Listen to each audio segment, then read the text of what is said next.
Ad hoc artinya hanya untuk satu tujuan tertentu saja.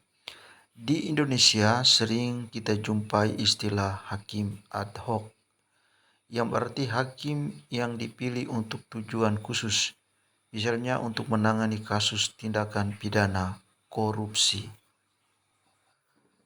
Anno Domini atau disingkat dengan AD adalah tahun kelahiran Yesus yang kemudian digunakan dalam sistem kalender Masehi, sistem penanggalan yang paling banyak digunakan di dunia saat ini.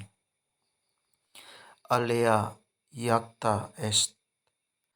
Ungkapan ini mempunyai makna bahwa keputusan dalam kondisi sulit atau beresiko tinggi sudah dibuat dan tidak bisa dibatalkan atau diulang. Sekarang hasilnya tergantung pada nasib. Carpe diem. Ungkapan ini memiliki arti agar kita menikmati hidup pada hari ini, karena hari esok atau masa depan itu tidak bisa kita prediksi. U pluribus unum. Ungkapan ini memiliki arti satu yang keluar dari sekian banyak. Istilah ini juga menjadi terkenal karena terdapat pada logo atau lambang negara Amerika Serikat. Homo homini lupus. Ungkapan bahasa Latin ini mau menyatakan bahwa buruknya sifat dasar manusia yang di saat terdesak bisa melakukan hal-hal yang sulit dibayangkan kepada sesama manusia. In absentia artinya dengan ketidakhadiran seseorang.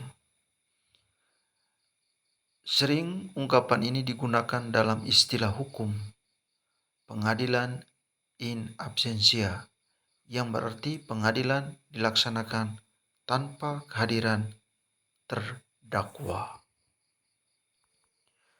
Persona non grata. Ungkapan ini mempunyai makna orang yang masuk daftar hitam dan kehadirannya tidak diinginkan. Misalnya untuk diplomat yang kehadirannya diharamkan di suatu negara. Opus Dei artinya karya Tuhan.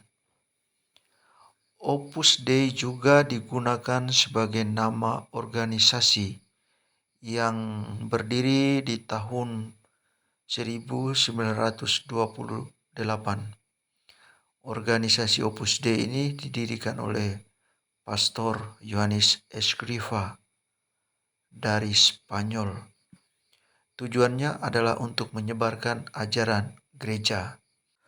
Organisasi Opus Dei ini semakin terkenal setelah digunakan oleh Dan Brown dalam novelnya Da Vinci Code yang viral tahun 2003. Pro bono artinya melakukan suatu pekerjaan tanpa imbalan atau upah untuk kepentingan publik. Contohnya para relawan korban banjir misalnya. Tabula rasa. Istilah ini merupakan sebuah teori yang menyatakan bahwa seseorang manusia dilahirkan dengan kondisi mental yang masih bersih. Artinya perilaku dan pemikiran seseorang adalah akibat dari pembelajaran dan pengalaman, bukan karena sejak lahir sudah demikian adanya.